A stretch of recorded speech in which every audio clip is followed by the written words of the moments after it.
At Christmas dinner, I overheard my parents planning to move my sister's family into my $350,000 condo for free. I smiled and stayed quiet. I let them pack and brag. Then I sold it and vanished. 78 missed calls. Drop a comment and let me know where you're listening from and what time it is. For you right now, also Happy New Year. As we step into 2026, I'd love to know, how do you wish each other a Happy New Year in your culture? If you enjoy these stories, please support the channel so we can keep this community growing. The voices coming through the oak door were muffled by the relentless Seattle rain, but the intent was crystal clear. I stood on the welcome mat of my parents' cramped, humid house, my coat heavy with water, listening to the destruction of my life being planned over pot roast. Morgan makes six figures, my brother-in-law Blake was saying, his voice carrying that familiar edge of unearned confidence. She doesn't need a 2,000-square-foot loft just for herself. I froze, my hand hovering over the brass knocker. Through the gap in the curtains, I could see them huddled around the dining table like generals mapping out an invasion. My younger sister, Sabrina, was dabbing at her eyes with a tissue, playing the role she had perfected since childhood, the fragile victim. My parents, Richard and Susan, were nodding in sympathetic unison. But what if she says no? She won't get the chance. That was my father, Richard, the man who had taught me that loyalty was a one-way ST, paved with my paycheck. Once you're inside and get mail delivered there, you establish residency, squatter's rights. She'd have to go through a formal eviction in this city that takes 6 months minimum. My mother, Susan, let out a sharp, pleased laugh. And she's going on that deployment to Tokyo in January. 3 full months. We'll have the nursery painted and the locks changed before she even lands. My own parents plotting a hostile takeover of my sanctuary. The historic loft I had restored brick by brick, the space that was the only physical manifestation of 15 years of 70. Our work weeks as a strategic risk analyst. They weren't just planning to borrow it, they were planning to steal it. I took a breath. I didn't feel the heat of anger. I felt the cold clarity of a spreadsheet balancing out. They had forgotten who I was. I don't get mad. I assess risk and I eliminate liabilities. I studied my hands, arranged my features into a mask of holiday warmth, and pushed the door open. "Merry Christmas," I said, stepping into the trap they thought they were setting for me. The silence in the room wasn't just quiet, it was heavy, like the air before a lightning strike. For guilty faces snapped toward me. For a microsecond, I saw the raw, unfiltered panic of conspirators caught with the blueprints to the bank vault then. With the speed that was almost impressive, the mask slid back into place. "Morgan, sweetheart, my mother." Susan rushed forward, wiping her hands on her apron, her expression transforming from conspiratorial malice to maternal warmth in the blink of an eye. "We didn't expect you until at least 7. The traffic must have been awful." I let her hug me. It felt like hugging a pillowcase filled with stones, lumpy, stiff, and uncomfortable. The house smelled of pot roast and damp wool, a stifling, humid scent that clung to the back of my throat. It was a stark contrast to my loft, my glass sanctuary, where the air was always filtered, cool, and smelled faintly of cedar and rain.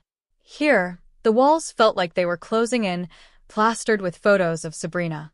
Sabrina at prom, Sabrina graduating from the college. I paid for Sabrina's wedding. I was absent from the walls, just as I was absent from their considerations as a human being. I caught an earlier flight. I lied smoothly. I couldn't wait to see the family. My father, Richard, cleared his throat, stepping away from the table where they had just been plotting my financial demise. He looked at me with the wary appraisal of a man who knows he owes money to a loan shark. "Good to see you, Morgan." "You're looking successful." "Strategic risk pays well, Dad," I said, my voice even. I looked past him to the couch where my sister sat. Sabrina was nesting in a pile of blankets, her hand resting protectively over her baby bump. She looked up at me with wide, watery eyes, playing the fragile mother card with Oscar-worthy commitment. Beside her, Blake, my brother-in-law, leaned back with a beer in his hand, a beer he certainly hadn't paid for, and offered me a smirk that bordered on insolence. He was the idea man, the entrepreneur who had burned through 3 startups and $40,000 of my money, yet still looked at me like I was the one who didn't understand how the world worked. I walked further into the room, setting my wet coat on the rack.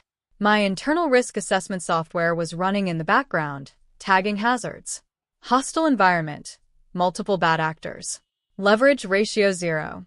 I watched them scramble to clear the table, moving papers that looked suspiciously like floor plans. They were so clumsy, so transparent, and as I watched my mother fuss over Sabrina, bringing her a footstool, ignoring the fact that I was standing there dripping wet, the realization hit me with the cold precision of a scalpel. They didn't see a person standing in their living room. They saw a resource, a natural deposit of cash and real estate to be mined until depletion. For years, I had categorized their behavior as demanding or needy.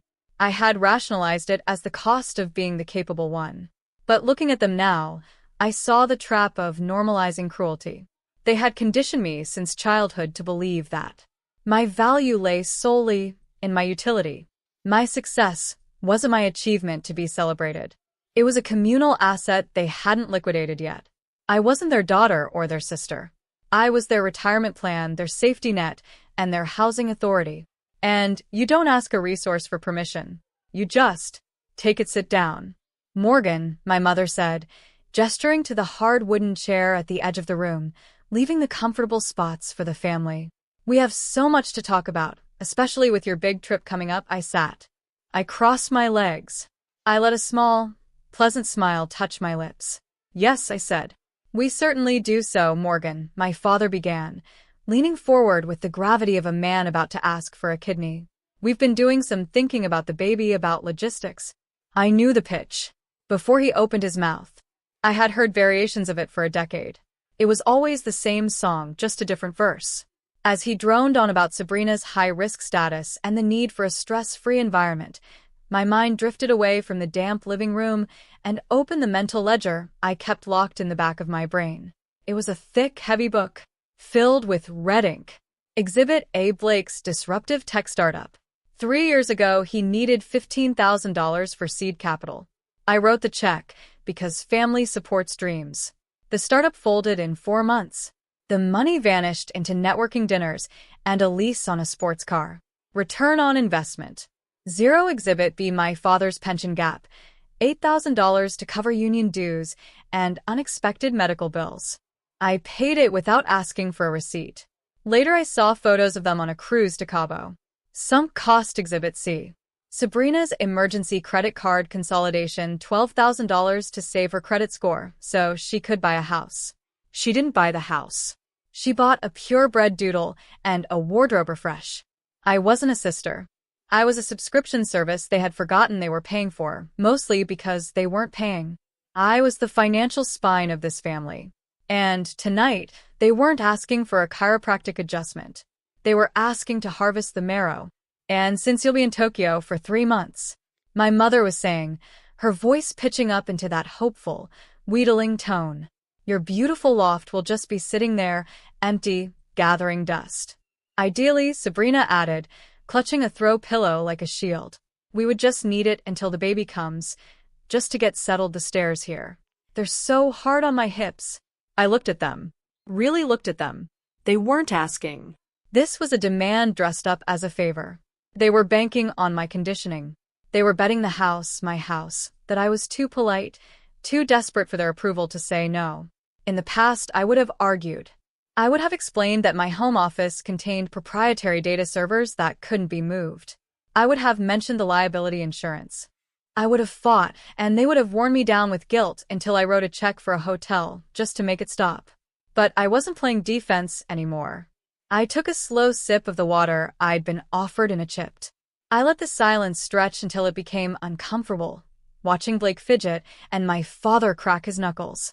You know, I said, my voice soft, thoughtful. The shock in the room was palpable. Sabrina stopped sniffing. My mother froze.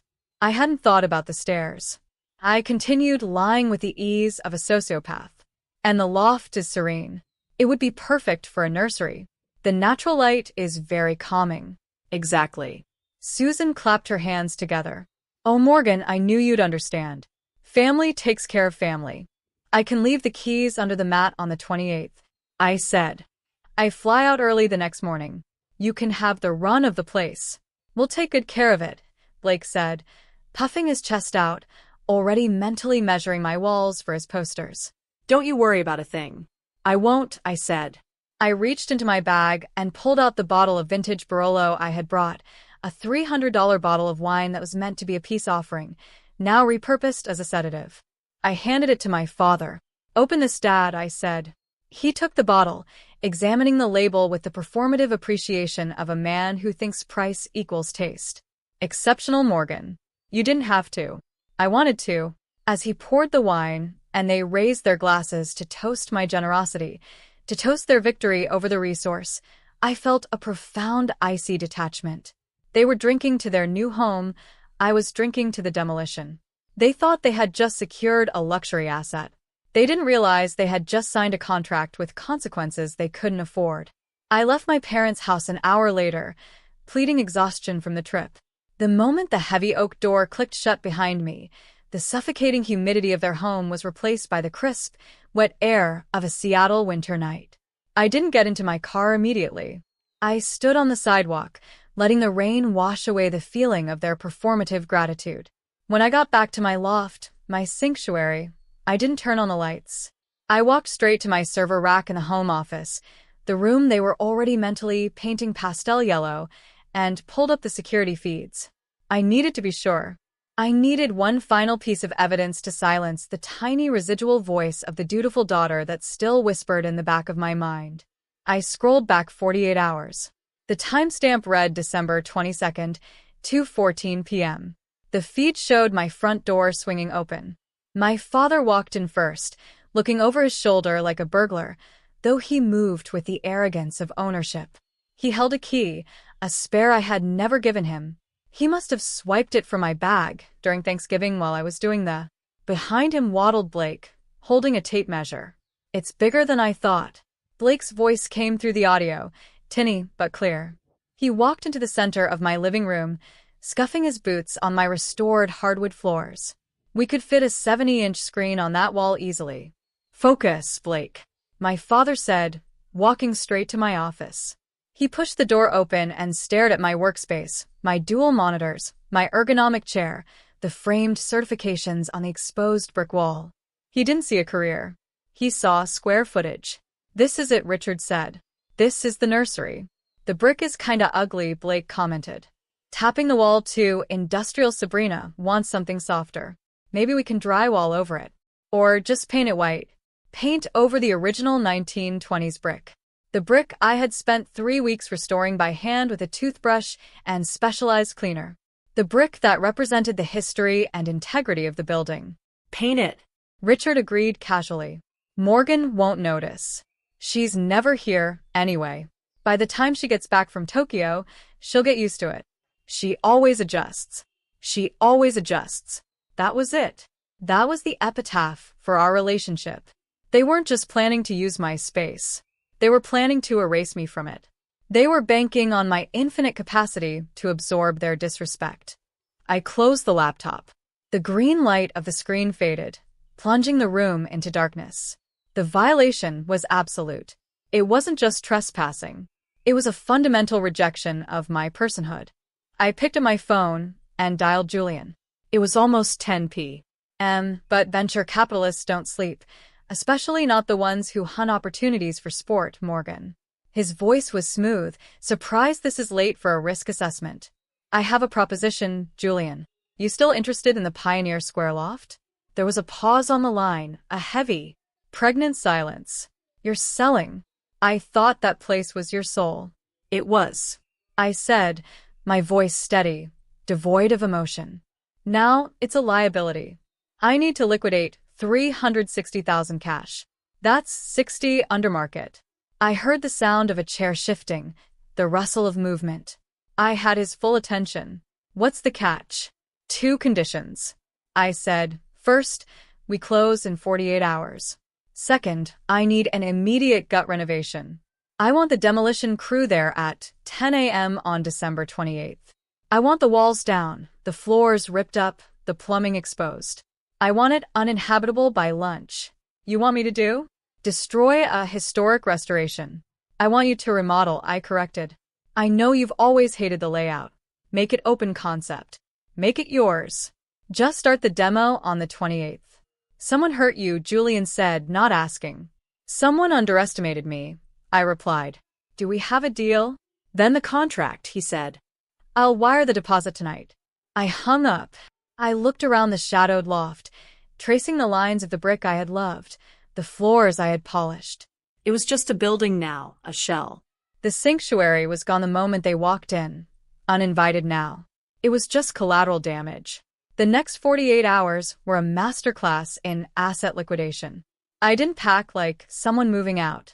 I packed like someone sanitizing a crime scene. My proprietary servers, the art I had collected from local galleries, the hand-woven rugs, everything that held actual value was moved into a climate-controlled storage unit under an LLC my father would never find. By noon on the 26th, the loft was a hollow shell. The echo of my footsteps on the hardwood was the only sound left, but I wasn't leaving them an empty apartment. That would be too suspicious. They expected a fully furnished luxury suite, and I was going to give them a theater set. I went to the Goodwill outlet on the edge of town, the one where they sell furniture by the pound. I bought a sofa that smelled of wet dog and cigarette smoke, with a spring that threatened to impale anyone who sat on the middle cushion. I found a dining table with one leg shorter than the others, guaranteed to spill drinks. I bought mattresses that felt like bags of gravel and sheets that had the texture of sandpaper. I staged the loft with the precision of a set designer building a slum. I put the scratching post right where Blake wanted his 70-inch screen. I replaced the high-end Italian espresso machine with a drip coffee maker that leaked. It looked habitable from a distance, but the moment you touched anything, the illusion crumbled. It was a physical manifestation of our relationship, a facade of comfort masking absolute decay. Then came the coup de grace, the Trojan horse. I went into the walk-in closet in the master bedroom, the room Sabrina had already claimed for herself, and stacked 4 large boxes on the shelf. I wrapped them in festive gold paper and attached elegant name tags. Dad, Mom, Sabrina, Blake. They would assume these were housewarming gifts. High thread count sheets maybe, or baby gear they would tear into them with the greedy entitlement that defined them. But inside those boxes wasn't a single item of value. Inside Richard's box were 5 years of receipts for his union dues, bills I had been auto-paying since his pension glitch in 2019 alongside them. Was a notice of payment cancellation effective immediately inside Susan's box, where the statements for the department store credit card she thought had a limitless limit. It didn't. It had me paying the minimum balance every month to keep the collections agents away. I included the number for the debt consolidation service I had just fired on her behalf. Inside Blake's box were the loan documents for his failed crypto mining rig. He thought the loan had been forgiven. It hadn't. I had bought the debt to keep him out of court. Now I was transferring the liability back to him. And for Sabrina, her box contained the cancellation notice for her health insurance premium, the gold tier plan she insisted she needed for the baby, which I had been covering because her husband was between opportunities. I wasn't just evicting them from my home. I was evicting them from my payroll. For years, I had been the invisible dam holding back the floodwaters of their own financial incompetence. Today, I was blowing the dam. I placed the final bow on Sabrina's box. It looked beautiful. I walked to the kitchen counter and wrote a note on my personalized stationery. Welcome home. Make yourselves comfortable. You've earned everything that's coming to you. I placed the keys under the welcome mat, the only promise I actually kept. Then I walked out into the rain, got into my car, and drove to the airport. I didn't look back at the building. It wasn't my sanctuary anymore. It was just a blast zone.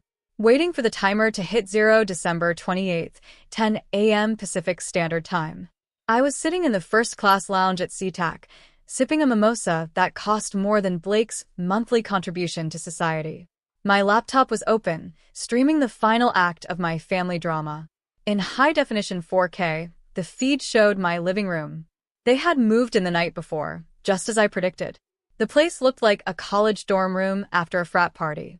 Pizza boxes were stacked on my antique scratch table.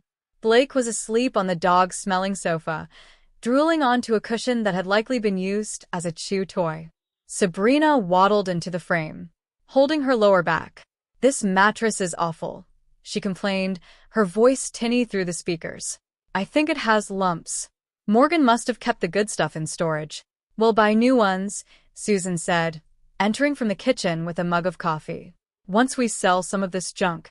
I can't believe she lived like this. No wonder she's single. I took a slow sip of champagne. "Enjoy it, mother. It's the last time you'll feel superior at 1:0020 a.m. The front door didn't just open, it was unlocked by a key I had given to Giuliano's head of security. The door swung wide, revealing 3 men in dark suits and a crew of 6 construction workers in hard hats carrying sledgehammers and crowbars. My family froze. Blake scrambled up from the couch, wiping drool from his chin. "Who the hell are you?" The man in the lead suit stepped forward. "I'm Marcus Stone, head of security for Apex Development. You are trespassing on an active construction site." "Trespassing?" Richard laughed. "That arrogant?" Attorney laugh. He used to intimidate waitresses. "My daughter owns this loft. We have her permission."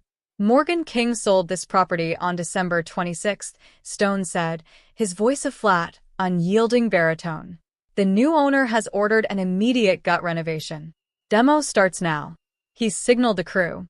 The first sledgehammer hit the drywall with a sound like a gunshot crack. Dust plumed into the air. "Stop," Sabrina screamed, clutching her belly. "I'm pregnant. You can't do this. You have 5 minutes to vacate," Stone said, checking his watch. "After that, anything left inside becomes debris. I'm calling the police." Richard pulled out his phone, his face turning a dangerous shade of purple. "This is an illegal eviction. You have to give 30 days notice." "There is no lease," Stone countered calmly. "There is no tenancy agreement. You are squatters in a commercial development zone, and the police are already on their way to remove you." Another hammer smashed into the kitchen island crash. Watching on my screen, I felt a strange clinical fascination. It wasn't just satisfying, it was educational. I was witnessing a psychological phenomenon in real time, the narcissistic injury. They weren't screaming because they were homeless. They were screaming because their reality was fracturing. They had built their entire worldview on the premise that I existed to serve them, that my resources were their birthright. By selling the loft, I hadn't just taken away a roof, I had taken away their control. The extinction burst had begun. "Where is she?" Susan shrieked, grabbing Stone by the lapel. "Where is my daughter? She wouldn't do this. She loves us." "She sold the property, ma'am," Stone said, removing her hand with professional disdain. "She's gone." "Look at this," Blake yelled, holding up one of the gold-wrapped boxes I'd left in the closet. He must have found them while looking for a place to hide. "She left us gifts. She wants us here." He tore open the box labeled Blake. He pulled out the papers. I watched his face change. Confusion, then realization, then pure unadulterated horror. It's a bill," he whispered. "It's the loan." She stopped paying the loan. Richard tore open his box. Susan grabbed hers. The sound of tearing paper mixed with the rhythmic thud-thud-thud of the demolition crew taking down the end wall. "She canceled the credit card." Susan gasped, staring at the statement. "The minimum payment. It's $4,000 my insurance." Sabrina wailed, holding up her notice. "I don't have a doctor anymore." It was chaos. It was a symphony of consequences crashing down on people who had never felt a raindrop of accountability in their lives. The walls were literally coming down around them, exposing the rot of their entitlement. Out, Stone barked. Now I watched them scramble. They didn't grab their clothes. They grabbed the boxes of bills, as if holding on to the paper would somehow make the money reappear. They ran out into the hallway, a pathetic parade of failures, chased by the dust of my former life. As the camera feed cut to black, the power finally severed by the crew, I felt the tension leave my shoulders. It was done. The parasite had realized the host was dead. And the host was already boarding a flight to Tokyo. 6 months later, Kyoto. The rain here falls differently than it does in Seattle. It's gentler, rhythmic, a sound that cleanses rather than suffocates. I sat on the ungawa of my rented makia, a traditional wooden townhouse that smelled of tatami, mats, and aged cedar. My laptop was closed. My phone was on silent. A courier had delivered the letter an hour ago. It was hand-addressed in a frantic scrawling script I recognized instantly. Sabrina. I hadn't opened it immediately. I had finished my tea first. I had watched a koi fish navigate the stone pond in the garden. Only then, with a sense of detached curiosity, did I slide a letter opener under the flap. Morgan's mom says we aren't supposed to write. Dad says you're dead to us. Blake says you're a sociopath, but I need you to know what you did. We were evicted from Blake's mother's basement 3 months ago. She found out about the debt, the loans you stopped paying. She checked her own credit and found out Blake had used her name, too. She threw us out. We're staying in a motel off the highway. The boys are sleeping on the floor. I tried to use the health insurance for a prenatal checkup and they laughed at me. Cancelled. Everything is cancelled. Mom had to go back to work retail. She stands on her feet for 8 hours a day. She cries every night. Dad's pension is being garnished to pay the back taxes. Used to cover. Everyone knows Morgan, the church, the neighbors. Someone posted the video of the eviction. We can't show our faces anywhere. I'm not asking for money. I know you won't give it. I just wanted you to know that you won. You destroyed us. Are you happy now? I read the letter twice. In the past, these words would have been daggers. They would have triggered a landslide of guilt. I would have been on the phone to a realtor arranging a safe house for them. I would have wired cash to fix the mess I had made. But today I felt nothing. It wasn't hatred. Hatred takes energy. Hatred is an active connection. This was something far more permanent. It was the quiet of the soul. I realized then that I hadn't just sold a condo. I had retired. I had submitted my resignation from the job of being their daughter. I had laid off the role of savior. The position was vacant, and I wasn't accepting applications for rehire. I folded the letter carefully. I didn't burn it, that would be too dramatic. I simply placed it in the recycling bin next to yesterday's newspapers. There was one loose end, though. The innocent. I opened my laptop and sent a secure message. And my lawyer in Seattle. Status of the trusts. The reply came instantly: executed irrevocable education and living expenses for the nephews accessible at age 18. Trustees appointed parents have no access and no knowledge. I closed the laptop. My nephews would have a future. They would have the start I never got. But their parents, my parents, they had made their choices. They had bet their survival on my compliance. And the market had crashed. I looked out at the garden. My new sanctuary wasn't made of brick and glass. It wasn't a location I could be evicted from. It was this silence. It was the peace of knowing that my resources were finally, irrevocably my own. They tried to take my sanctuary, so I gave them the only thing they truly earned. Consequences: share this if you've ever had to fire your own family to save your peace.